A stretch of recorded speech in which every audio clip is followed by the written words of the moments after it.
Good afternoon. My name is Pavia Lal. I work at the Science and Technology Policy Institute, and I'm very excited to introduce our keynote speaker for this afternoon. Our keynote speaker is Dr. Erin Miles, who is the Acting Principal Assistant Director for National Security at the White House Office of Science and Technology Policy.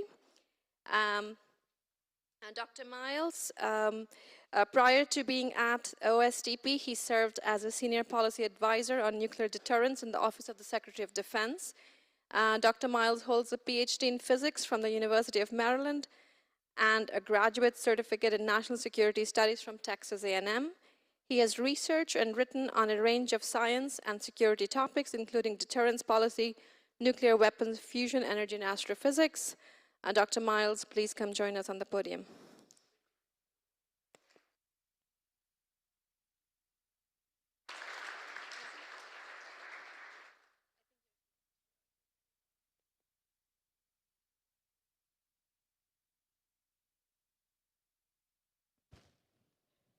Okay, can you hear me? Thank you. Thank you, Pavia, for inviting me to participate here in this important session of the Conference on Nuclear and Emerging Technologies for Space. You've allotted me a fairly significant chunk of time, and first of all, we'll promise right out the gate that my remarks will only consume a small portion of that allotted time. So that will leave time for discussion to the extent that people are interested, or to go out and do other things. So that will be very nice. Let me begin by noting that expertise and advancement within the space domain are critical to protecting national security, public safety, and foreign policy interests of the United States. The scientific and technical capabilities that are represented within the membership of the American Nuclear Society and similar professional organizations are the bedrock of that expertise, and they are the enablers of that advancement. In addition to scientists and engineers that are global leaders in their field, we also need national policies that help to sustain S&T communities, foster innovation, and facilitate cooperation between government, academic, nonprofit, and commercial sectors. And these policies are, of course, most effective when they're well informed by the scientific communities that they seek to enable. And that's why I believe it's so important to have a policy session in a conference like this. It allows those of us who are engaged in policy to see and hear your perspectives, and hopefully gets you thinking about how your technical expertise can help in formulating better policy for the nation. On the policy front, this administration has prioritized American leadership in space through a number of significant actions. These include reestablishment of the cabinet-level National Space Council, chaired by the Vice President, and the subsequent release of several space policy directives that are aimed at exploration and discovery, space commerce, and promoting the safety and sustainability of critical assets and activities in space. And just to run through very quickly what those are to date, Space Policy Directive 1 focused on reinvigorating America's human space exploration program, with an emphasis on enabling human expansion across the solar system, including missions to the moon for long-term exploration and utilization, followed by human missions to Mars and other destinations. Space Policy Directive 2 aimed to streamline regulations on the commercial use of space and to enable broader commercial participation in space activities through an examination of launch and re-entry, licensing, and other commercial spaceflight standards. Space Policy Directive 3 outlines a policy to maintain U.S. leadership in space by enhancing space traffic management, or space situational awareness, and to protect critical U.S. assets and operations in space that are vital to the economy and national security of America. Space Policy Directive 4 aims to centralize military space functions under a new organization called the Space Force, which will be overseen by the Department of the Air Force. Now, the White House Office of Science and Technology Policy, or OSTP, which is where I sit, works closely with the National Space Council in developing and coordinating S&T aspects of national space policy. Both of these offices are part of the Executive Office of the President, and we literally sit across the hall from one another and interact on a regular, if not daily basis. OSTP also works closely with other parts of the Executive Office of the President, including the National Security Council staff and the Office of Management and Budget, working together to ensure that policy priorities and development meet the various overlapping interests in protecting national security, supporting economic development, and ensuring the safety and well-being of the American public. OSTP serves a broad S&T policy role that includes, as I like to think of it, three main elements. First is advising the President and senior White House staff on policy matters that have or include significant S&T aspects. Second is participation in the development of national S&T policy. And third is coordinating S&T efforts across the various departments and agencies of the federal government. In this coordinating capacity, in space policy, as in other areas, OSTP works across the interagency to bring the many relevant players to the table for both technical and policy level discussions that help to address the key challenges that we face. One of the principal tools that is available to OSTP in fulfilling these functions is the cabinet-level National Science and Technology Council. In practice, OSTP oversees the National Science and Technology Council, or NSTC's, ongoing activities, which are carried out currently by 6 committees. Those are S&T Enterprise, Environment, Homeland and National Security, Science, STEM Education, and Technology. And then there are various subcommittees within these that bring together representatives from relevant federal agencies, in particular their S&T or R&D components, to address S&T policy issue areas. Over the past couple of years, the administration, through OSTP, has advanced a number of space-related policy issues.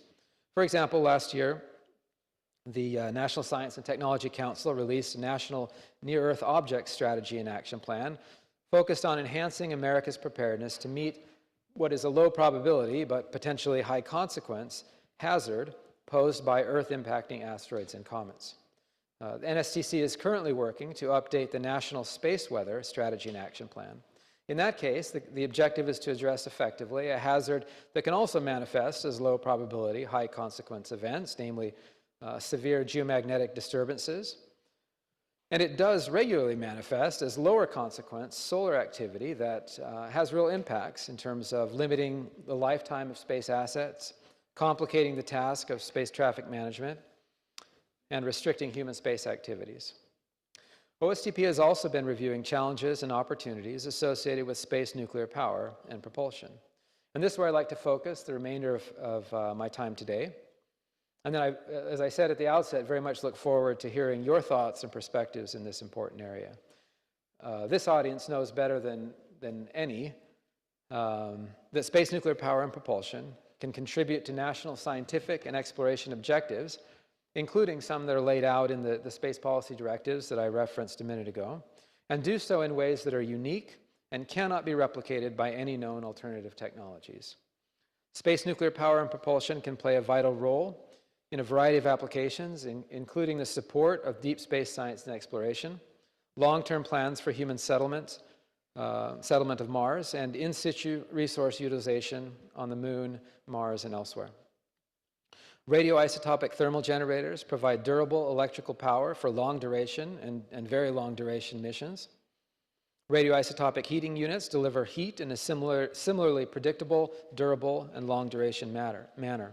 And nuclear propulsion technologies can enable faster travel to the Moon and Mars, which can enhance the protection of astronauts from harsh space environments and decrease mission risks from solar storms, while also opening up broader potential scientific and exploration objectives within those missions.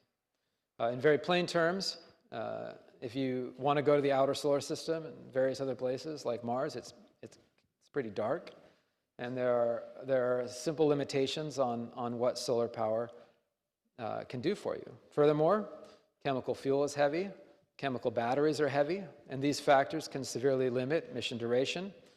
And of course, every pound that's allocated for fuel or power is one that cannot be allocated to do other things. So for some missions, nuclear power offers the best scientific return and the broadest mission objectives. And for some potential missions, there are no viable alternatives to nuclear power. The alternative is to forego the mission and go somewhere / do something else instead. So given the capacity of space nuclear systems to support scientific missions and their unique safety and security risks, the United States has an interest in the development and the use of space nuclear systems. Several federal departments and agencies have expertise that can be leveraged to further sustainable and safe space nuclear enterprise, including the Department of Defense, Department of Energy, Department of Transportation, the Environmental Protection Agency, the Nuclear Regulatory Commission, and of course, NASA. Because of the unique safety and security concerns associated with space nuclear systems, for many decades, in fact, since the 1960s and the advent of these systems, the White House has played a direct role in policies that govern their launch. Currently, nuclear space launch policy is governed primarily by two national policy documents. The first is a presidential directive that dates all the way back to 1977 and was most recently revised in 1996.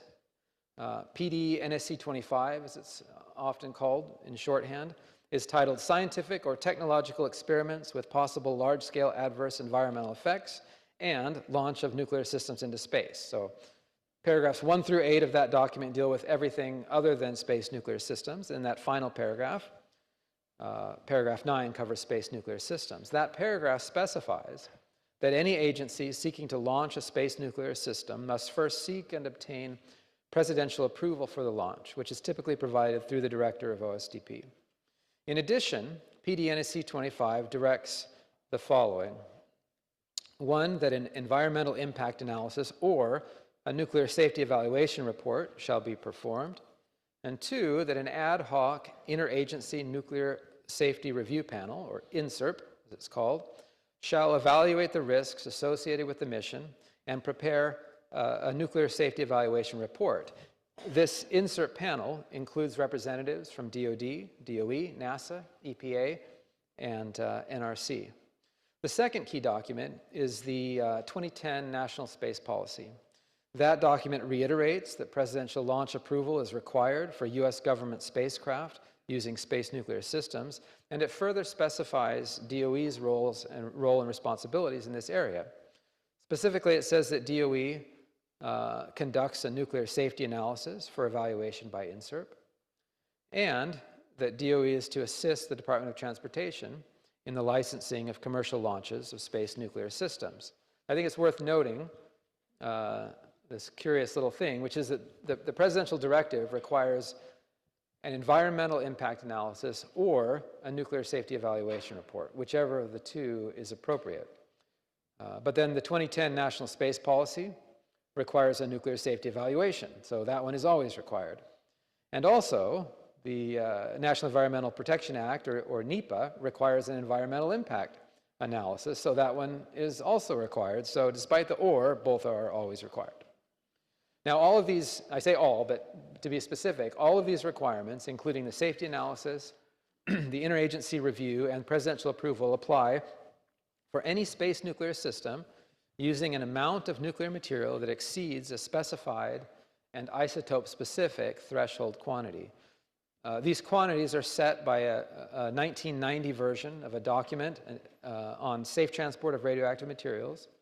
It was produced by the International Atomic Energy Agency, and it cites the 1990 version, even though that document and the relevant material quantities were updated as recently as 2018.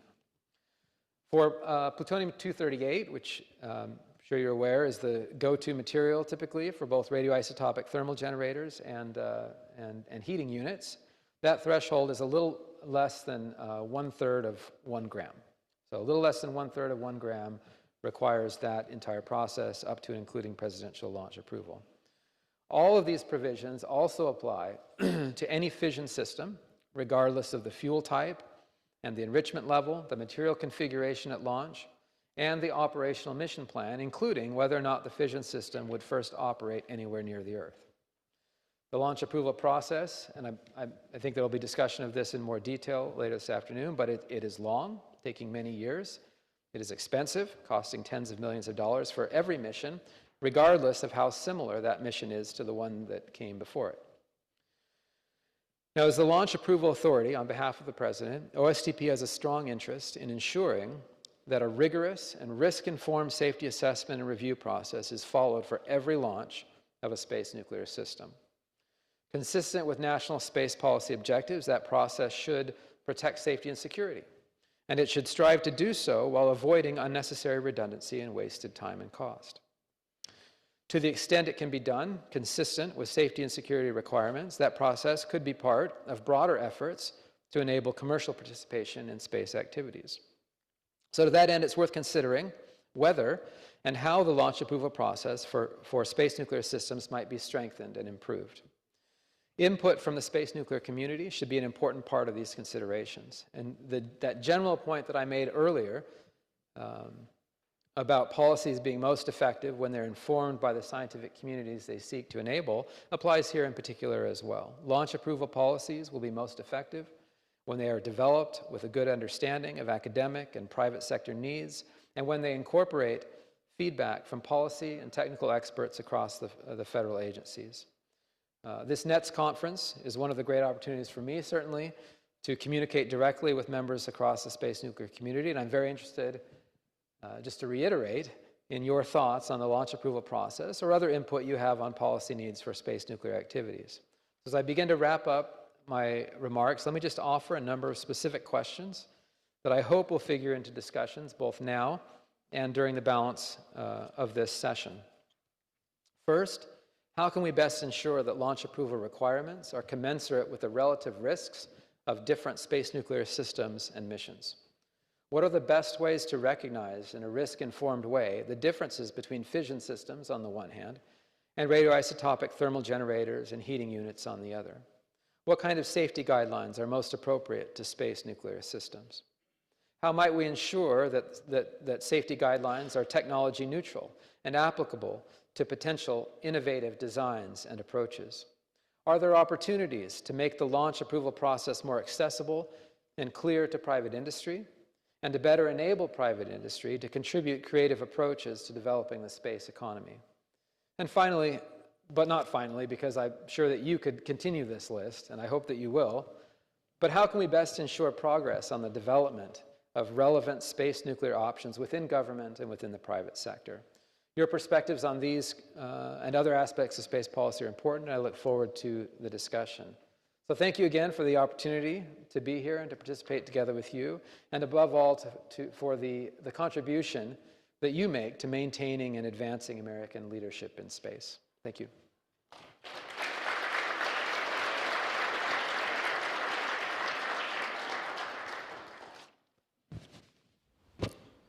What do we do now? I think there should be questions. Okay. There shall be questions. I have my notebook, so I'm ready to write them down. Should be. So I was wondering if this is a completely separate discussion, or is this part of the discussion regarding the launch approval and regulation for the commercial launch providers? It's an aspect of that. I mean, of course, that's a broader issue, and as you probably know, the Department of Transportation has that responsibility to license or not license the launch of commercial systems. So this is one piece of that larger set of issues. But frankly, most of those, of course, are not space nuclear systems. No, but there just happens to be something like that still needs too much red tape because it doesn't involve census. Yes. Yeah, and again, there are, we can discuss here how to potentially streamline and improve the process for space nuclear systems, but that should be part of a broader discussion of how to streamline and improve the approach, the licensing and regulation approach for all commercial systems in a way, again, and a lot of these tenets carry over, right, in a way that protects safety and security of the public.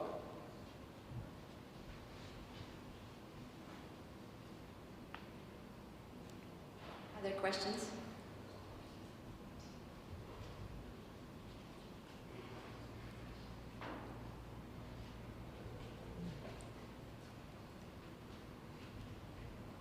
Comments? Suggestions? Advice? I don't know who you are, but you're pushing. I like you. So, in terms of if I understand the international law regime correctly, which I beg to be corrected if I don't, it seems that ultimately the United States government is responsible for anything a United States citizen launches ever.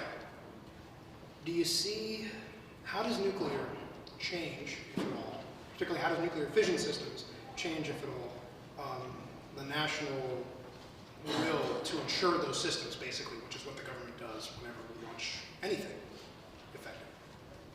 First of all, do I have the regime right? And second of all, do you have an opinion or any thoughts on that? Thank you. I mean, I don't have a good answer to that. There's certainly no mechanism for excluding space nuclear systems from that treaty obligation in international law. So I don't know if that's an unsatisfactory answer, but Do you know if anybody's working on that in policy? I think there are discussions about that. I mean, it's one of the things that we have to grapple with, is how to utilize, and particularly if you're considering commercial use of space nuclear systems, how do they impinge, how do they fit within those international legal obligations?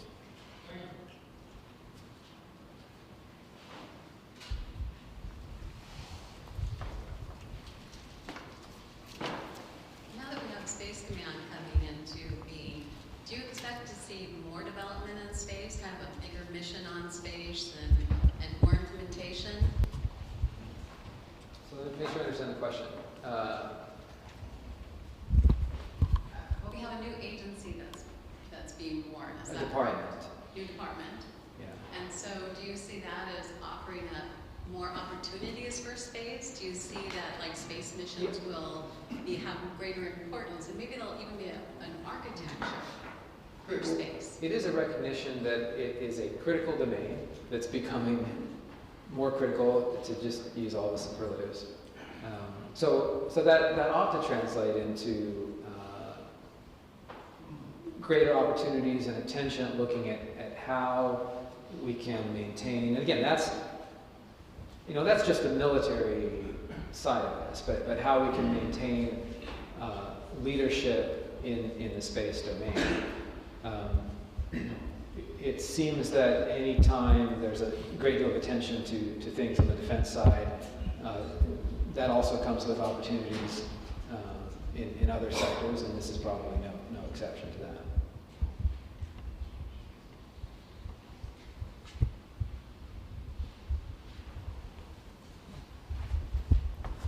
Erin, I have one over to you. Okay. When you talk about needing to standardize how we deal with all the systems, is this an opportunity where we set up a national consensus standard on what needs to be considered and the limits of how to consider it for each space launch, independent of the type of power source, whether it be P-38, fission power, even going so far as to when a system in space needs higher regulation than not. I just get started in space and then it's launched out. That's a different choice than, add power in your report. Yeah, I mean, I think you hit on a number of options for how you could approach this problem, right? One, because right now what we have is a system that is material-based. Now, in some way, there's some risk information that's in that because there is a material threshold, and you can say, potentially risks are higher above some threshold. But then that breaks down when you get to fission systems, because they have the highest, most stringent requirements apply to all fission systems, even though, in terms of intrinsic reactivity or hazard, assuming that the system is not operated before it launches, are much lower, right, for those fission systems. So one way to do it would be to have a risk or some combination of risk-based, risk-informed, and material-based determination that would then look at fission and other space nuclear systems on the same field. It would say it's not that, so if you're looking at a fission system, the relevant question is not so much that it's a fission system. The relevant question is, okay, what are the risks that it poses to the public through its launch and utilization. And you could say that if those risks turn out to be the same or lower than an RTG or some other system, then it ought to be handled the same way. That would also fold in potentially the way that the mission operates. Because of course if you ran your reactor for 4 months testing it, and then you're going to put it on the pad and launch it, that would be a very different situation than if it's a pristine reactor that's never been operated until it's after it's launched and it's flying away safely away from the Earth. And another piece of that is also, I think, worth considering, even if you look at the safety, if you satisfy the safety issues, and if you were to satisfy them in a uniform way that's really system agnostic, there may still be some security considerations that are separate and apart, associated with some fission systems, depending on their fuel. Right. First comment is the first chapter risk inform seems ideally suited for pushing this into an ANSI ANS standard on launch conditions, which is risk informed. And I would argue that the security portion of that is inherent to the risk and cannot be considered separate. And so I would argue they have to be dealt with together. They have to be dealt with both for RPS systems that have their own security systems versus fission power systems that have their other types of security issues. Yeah, I can see it. It all is, there are different elements of risk. There are pieces of risk that are safety issues, and there are pieces of risk that are more security related. And there's not necessarily I mean, there's overlap. Yeah. Agreed.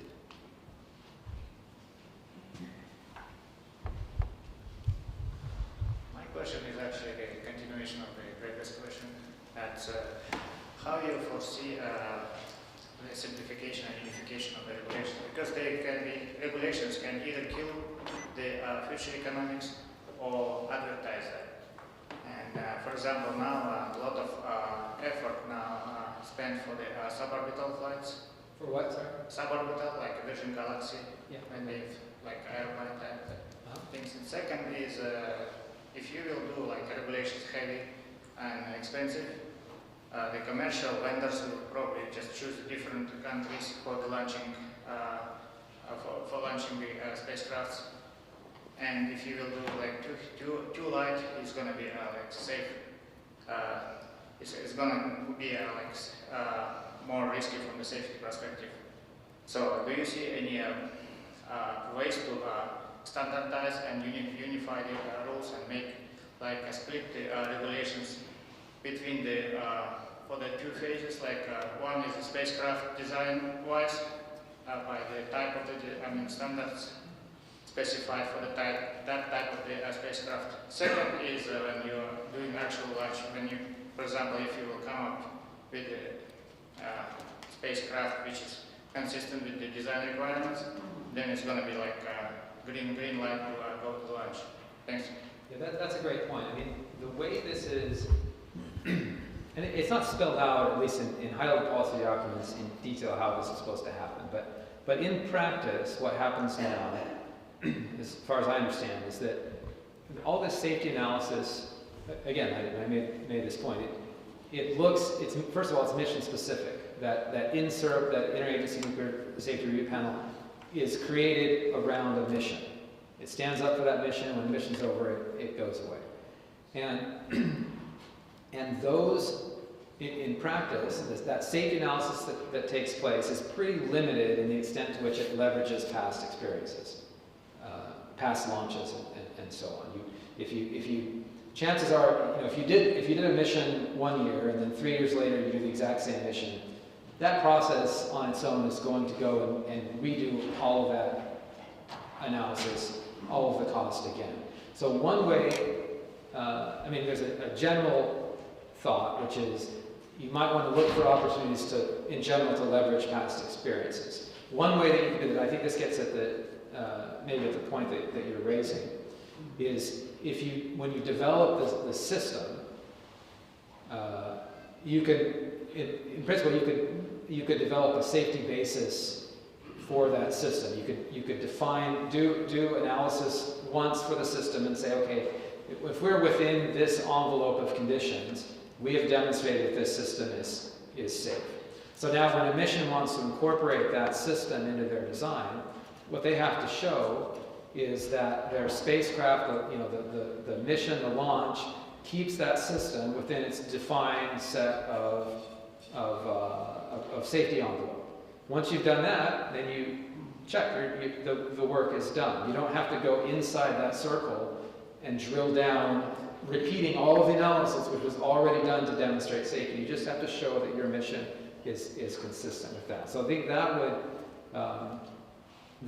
would be one way to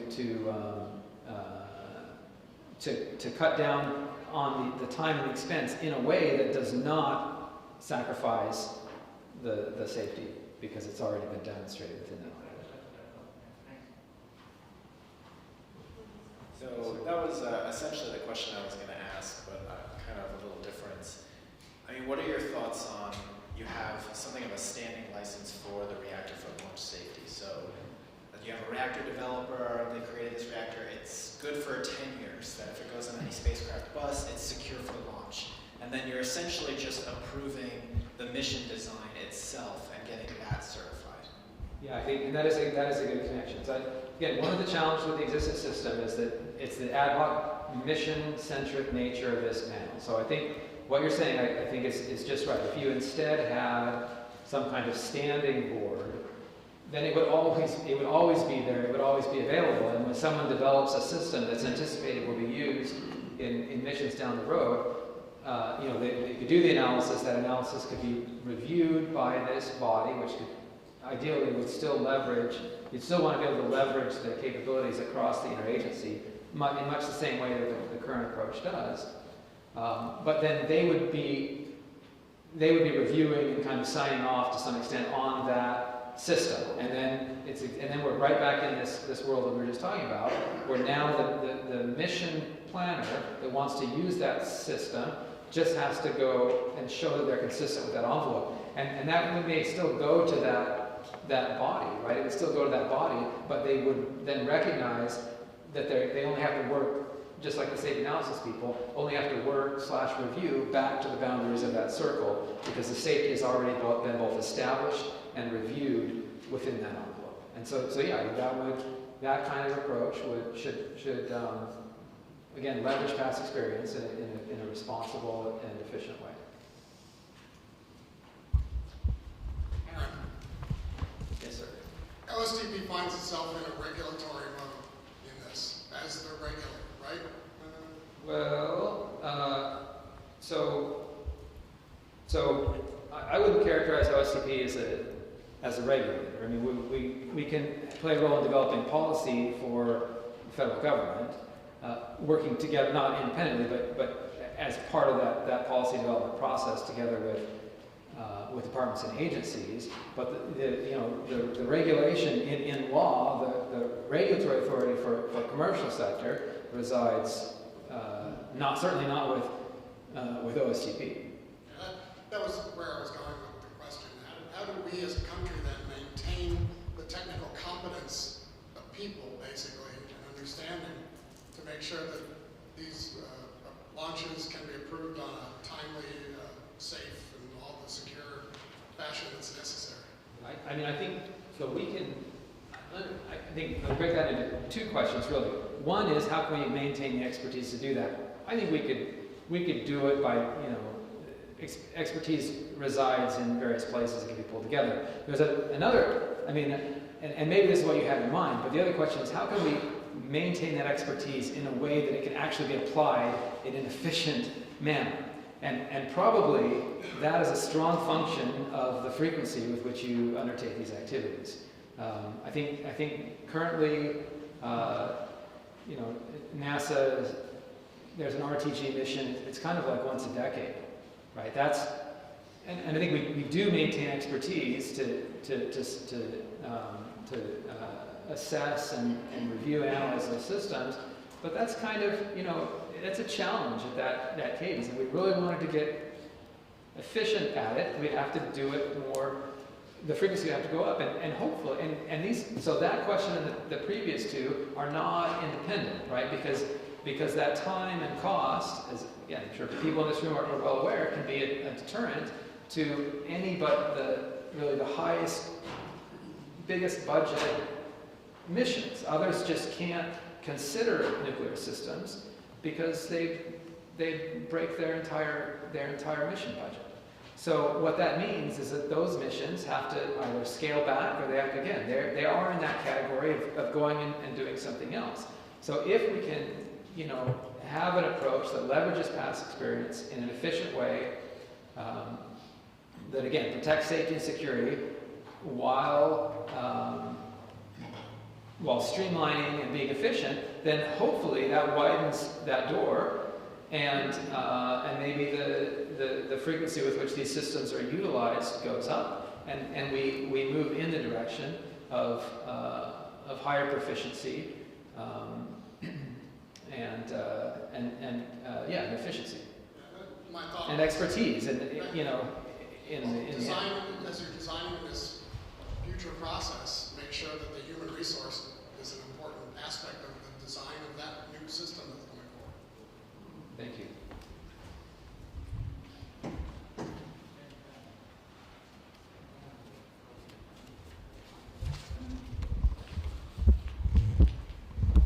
Hi. So I have a couple of questions building on some of the previous questions from the audience. So you spoke about streamlining the process, but you also spoke about keeping, especially INSOM as it is today. Sorry, I missed that part. Say that again. Keeping what? So you spoke about streamlining the process, but you also spoke about using INSOM as it is today.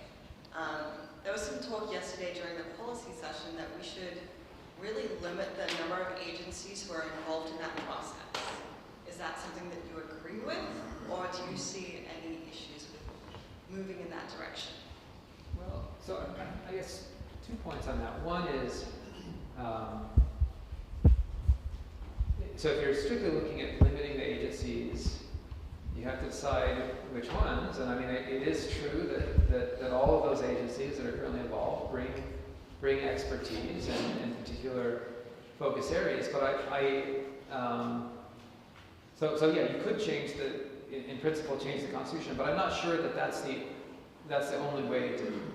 But I think that there are things that you can do potentially to simplify that process without changing the makeup of the body. Things like this point that was just raised of moving to if you move to a standing body, that might be a way to make it so you're not kind of always tied to a given mission. That might move you in a good direction.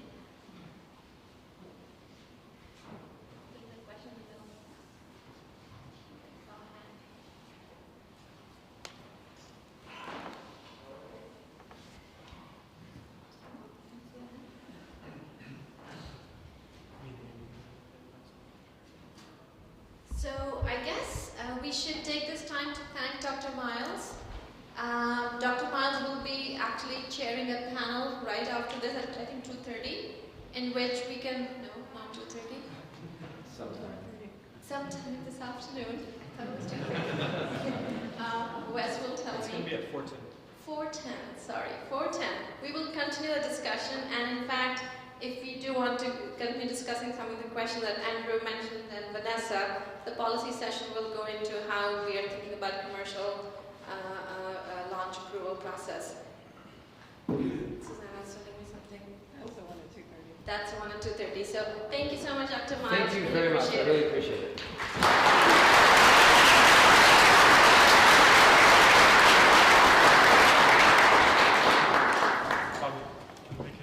Yes.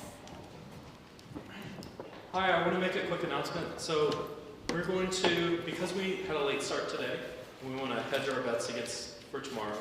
We're going to have John Kelly, our keynote speaker for tomorrow morning, speak today at 5:30. After the panel that we just mentioned that Dr. Miles will be on today.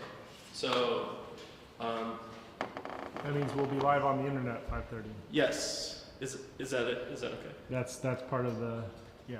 Okay, yes. So please come join us today after the panel, and we will have that. We will also have some snacks before then to tide you over before dinner. So see you there. Thank you.